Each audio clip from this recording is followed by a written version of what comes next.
Hello, Søren. I'm very happy to have you here today, and we'll have a chat about your journey into industry and specific in the biotech sector, and discussing a bit of your experience. You are currently the VP of Research at Sixfold Bioscience, which is a London-based startup developing novel approaches to the targeted delivery of RNA therapeutics. But this is your first experience in biotech, if I'm not mistaken. But you work in academia for a long time across, Denmark, the US. And then you move into pharma. So to start, I would love to hear from you about your background and your journey into science, and having an overview of your career. Thank you. Yeah, and thanks for having me to have this conversation. It's not my first endeavor into biotech, but we'll get to that in just a moment.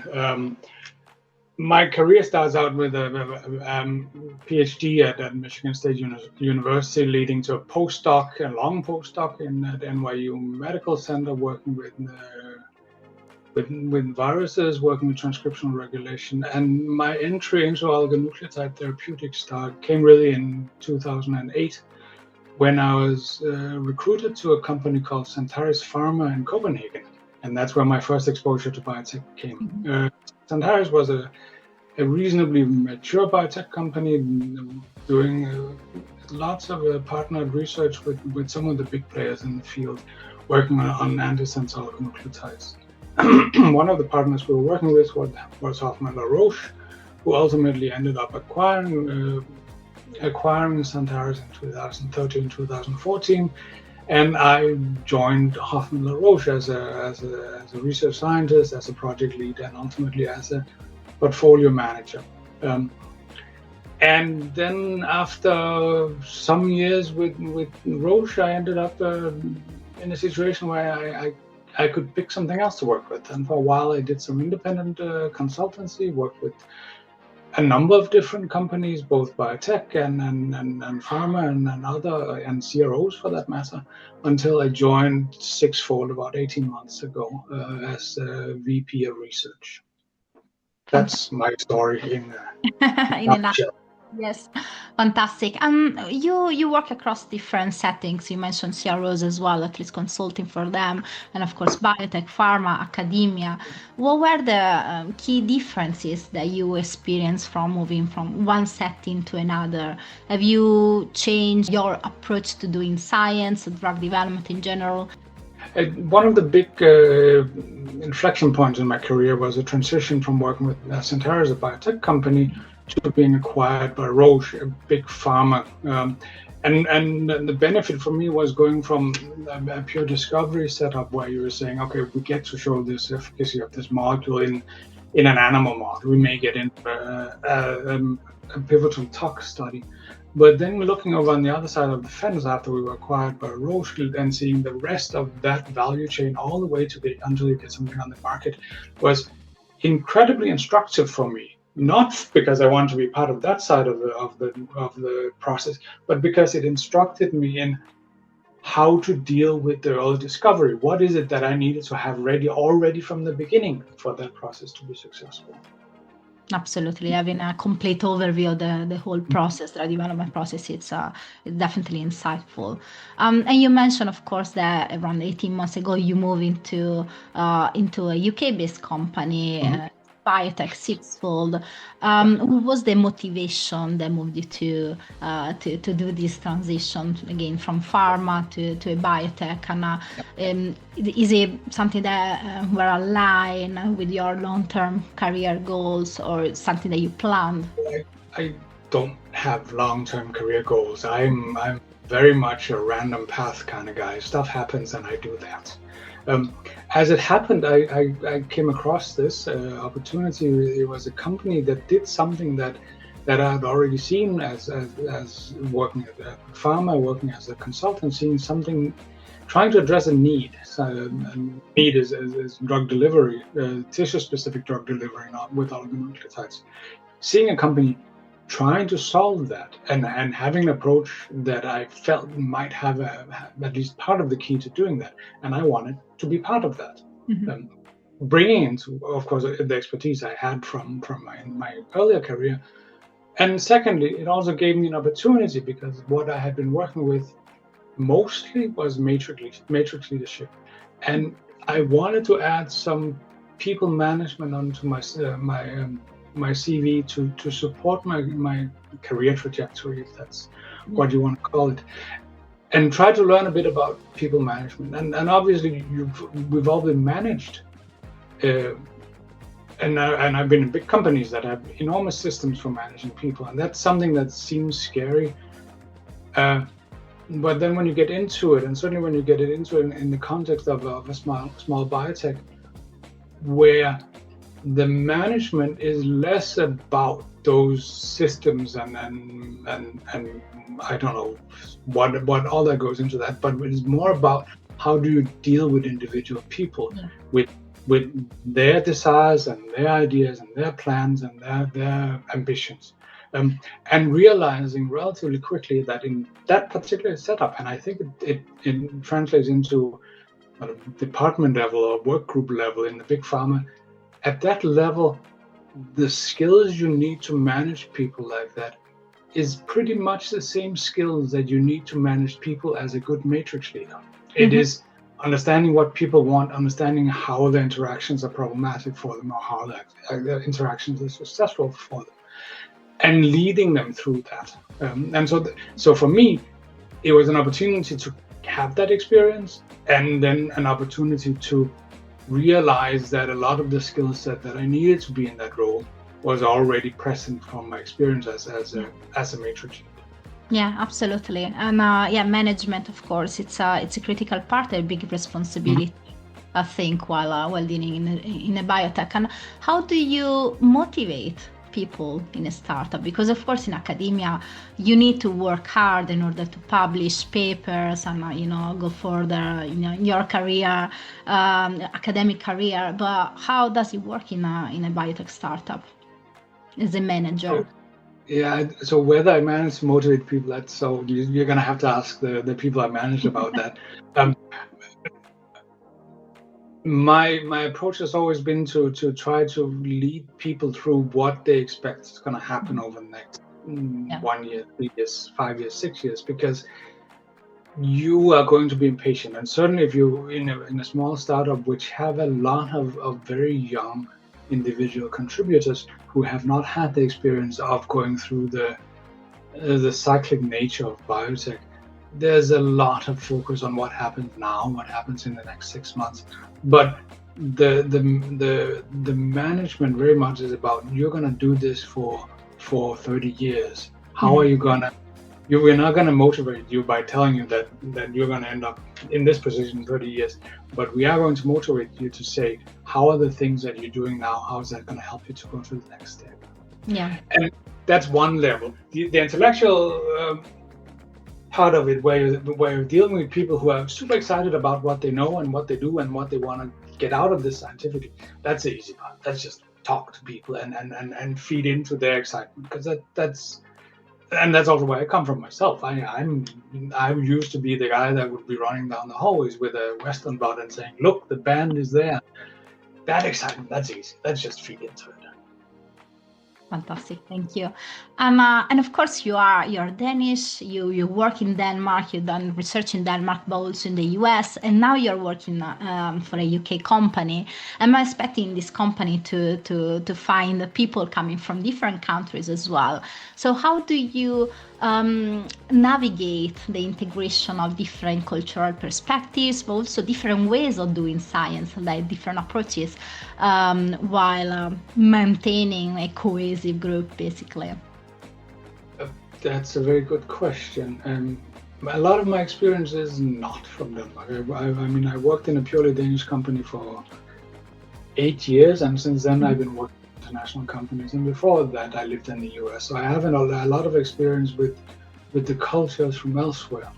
There are some things I like about the Danish work culture, and when you're working at when what used to be Centaurus existed as an entity in Copenhagen, but under Roche, we spent a lot of time sort of figuring out what is it that we do that is very based in Danish work culture that works well, and where are the clashes? And so you just have to understand where people come from. Sixfold is an incredibly international environment, so that sort of it is so international that all the differences disappear in the noise.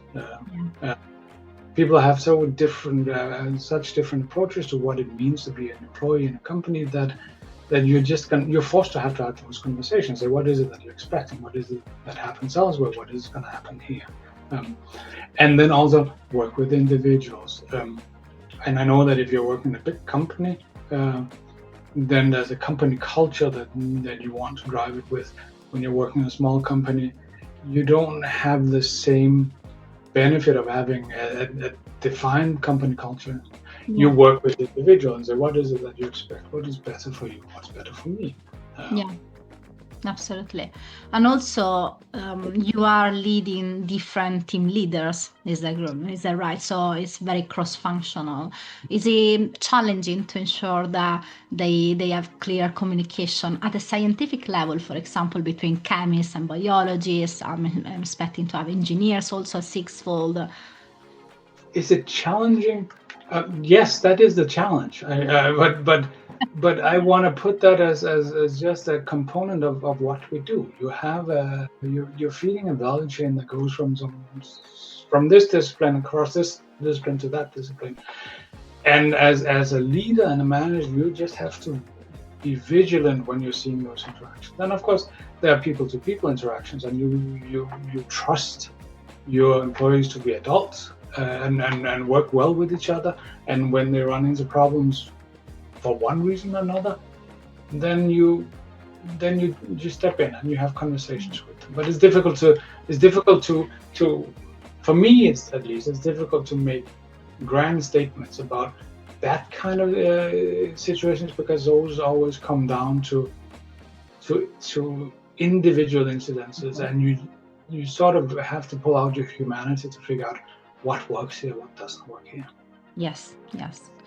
As a potential hiring manager looking to expand your current team, let's say you are looking to expand one of the teams that you're managing, what would you look for in a scientist that is moving directly from academia, so without any prior industry experience? Would you focus more on their technical expertise and skills, or cultural fit, industry awareness? What would you look for? Obviously, that's a really good question, and obviously every time you hire someone in for a position, you need them to fill that position by their skill. So that's number one. If you don't have the skill, that puts you at the bottom of the list. After that, it really comes down to personality. It is about whether it's someone you feel would work with the rest of the team. And it doesn't mean that you have to have the same personality as everyone. Absolutely not. It just means that you have to have a feel for this person that says that even when it gets tough, this is a person that will be generous to everyone around them. And getting to know that from a simple interview process, that's hard. You have to extrapolate from every other person you've met in your life and say, is that like this or is that like that? And somewhere sometimes you get it right and sometimes you don't. And when you don't get it right, you deal with it. That's just it. Yeah, absolutely. It's well, as a former recruiter, I know how difficult it is to gauge these characteristics, this personality, just by having a few conversations with that person. But it's of course it's critical to get it right in a startup. Let's now discuss a bit about scientific innovation. So we know that doing research in a biotech environment is very exciting because you are building a company alongside developing a specific research project that need to have enough credibility to attract private investments, of course, but also great data to allow testing into patients and future commercialization of that product.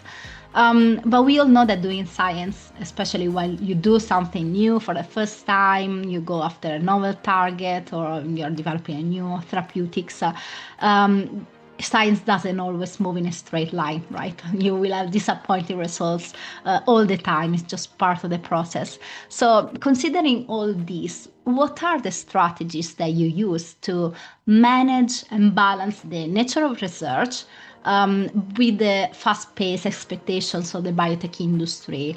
Especially because you need to reach milestones on time, because of course you will have, you need to keep current investors happy and of course attract new ones. How do you do that? I'm gonna sort of just take it from the research side, how investors react to that I'll leave as for someone else to have an opinion about. There is a tendency when you work in the very early discovery that you want to go a lot of places because you have lots of great ideas and you want to test them out. That's not the fastest way forward. You have to sit down and you have to be quite traditional in terms of defining what is your project, what are the actions, what is it that you're doing, what are the criteria that means you have a success, and what are the criterias, the futility criterias, which means when do you get to a point where you know enough to know that this isn't going to work? And those things you have to write out, you have to establish them, you have to be stringent about them. Because if you don't, you end up going in circles where you're thinking, okay, maybe it gets a little better, and it's wasted effort, it's wasted opportunity if you could have retooled for something entirely different. So my job as a research leader is to make sure that very, very smart people who try to go in 1,000 different directions figure out what it is that we've agreed to work on and make sure that we get deliverables on that. And that's the only thing I can do. I can't control innovation. I can't control when people have good ideas, but I can control how we apply those good ideas. Yes, absolutely. Do you ever feel the constraints of doing that, like not having that flexibility to maybe pivot, like what you can do maybe in academia in a more, So this is all balanced. The academia is of course unique in the sense that as long as you get a little bit of grant money, you can do a lot of stuff. But you're alone about it. There's maybe you have a small group around that's doing the same thing, but it is a very, very lonesome effort. When you get into both biotech and into pharma later on, obviously you're working in a team context, and that means you can apply a lot broader capabilities and expertise onto a project.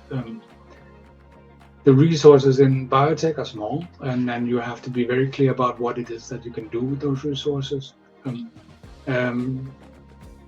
And then you get into big pharma where the resources are much bigger, but you're often even more limited in terms of the structure of the projects. You do the projects as described because that's the way you get to clinic.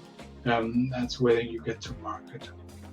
And that also reflects a different component of it, which applies to both biotech and pharma, which is the concept of risk. Biotech takes risks. Biotech has to take risks. That's the nature of biotech. Their main investment is their own survival. If they take a risk that's too big, that particular company is going to disappear, and that's okay.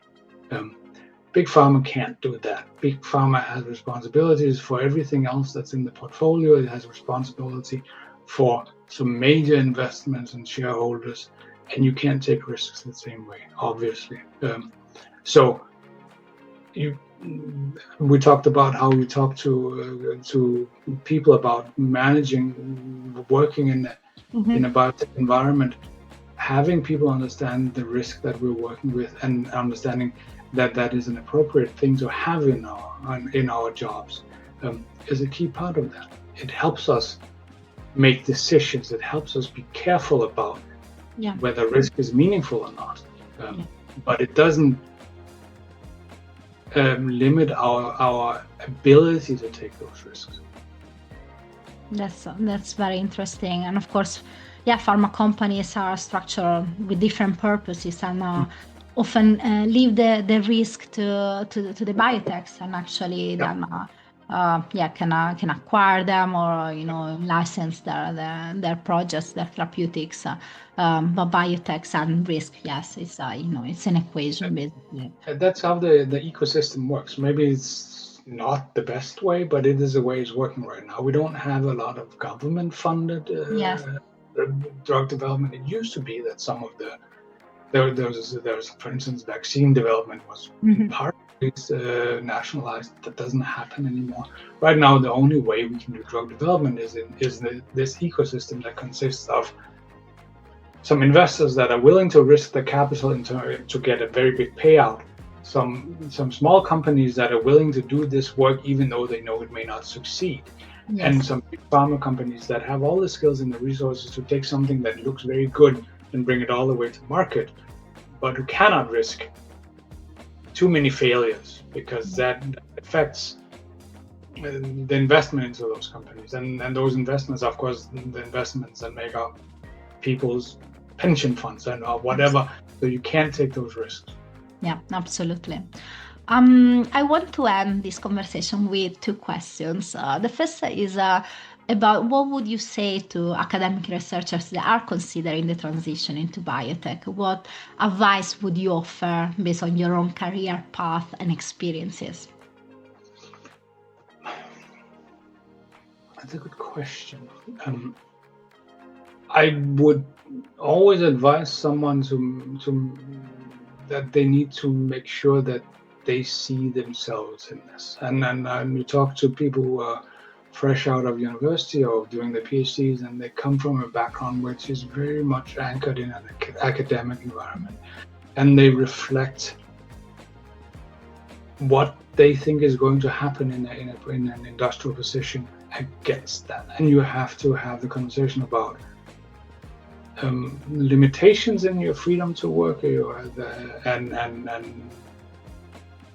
someone else setting the agenda and the strategy, certainly when you're early in the career, but also to say that there is great reward in working on things that actually have a reasonable probability of providing tangible benefit to someone down the line, in the patient typically. And that's, for me, that's always been the big carrot at the end of the stick, is this idea that something I'm doing, something that's my brainchild, yes, has the opportunity to become a real therapy.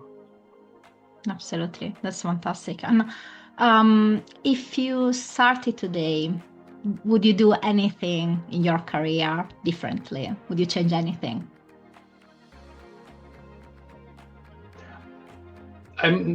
Fundamentally, no. In retrospect, I would probably have left academia earlier. I would not have continued my postdoc because it turned out to be a relatively futile effort in terms of trying to establish an academic career. So I might have chosen to skip out on that a little bit earlier. But other than that, as I said earlier, I don't really plan my career. I see what happens and then I go to the next thing. And that's what's exciting of that. Yeah. Yeah. Fantastic. Well, thank you, Søren, for your contribution. And that was a very insightful conversation. So I appreciate that. Thank you. Thank you, and have a nice day.